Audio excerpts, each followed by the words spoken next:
Au pays des chefs, le poisson d'avril était le moment le plus attendu de l'année. Du premier lever de soleil au dernier coucher de soleil, tout le monde s'est mis à l'œuvre pour réaliser les farces les plus folles. Personne n'était en sécurité. La matinée a commencé par un incident inattendu. Madame Turc, élégante comme toujours, disposait ses plumes dans un miroir de fortune au-dessus de l'étang. Il était en train de s'entraîner à sa marche gracieuse, quand soudain une épaisse fumée enveloppa sa queue. « Malheur à moi! Ma queue a pris feu !» cria-t-elle en commençant à courir en rond. En réalité, quelqu'un avait attaché une fine bougie à ses dernières plumes. Le singe hirsute riait caché derrière un arbre, se tenant le ventre pour ne pas rire. Mais la blague la plus spectaculaire est arrivée à Monsieur Crocodile. Alors qu'il se prélassait au bord de la rivière, il aperçut un énorme os qui brillait au soleil. Quelle chance! Un os de dinosaure, bon pour mes dents solides. Il ouvrit grand la bouche et crac. Boum!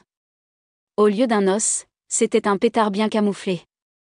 Le pauvre crocodile secoua la tête, hébété, et réalisa avec horreur que la moitié de ses dents volaient dans toutes les directions. Qui a fait ça? Il grogna de colère, crachant de la fumée par les narines. Mais le coupable, probablement une souris en laisse, était déjà loin. Mais le plus dupe de tous était Monsieur Hippopotamus. Un mystérieux messager s'est approché de lui et lui a remis un mot.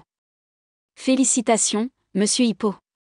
Vous avez gagné le gros lot à la loterie. » L'hippopotame s'est mis à danser de joie. « Enfin!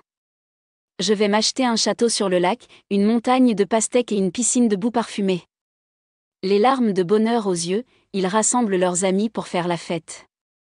Mais alors qu'ils s'apprêtaient à donner une grande fête, le messager revint et gloussa. « Et, une supercherie !» Un moment de silence s'abattit sur la foule. Et puis, boum! Monsieur Hippo courut après le farceur, frappant si fort que le sol trembla. Ils disent qu'il court encore aujourd'hui. Morale, le 1er avril, il est bon de rire, mais attention aussi à ne pas devenir la victime parfaite des farceurs. Fin.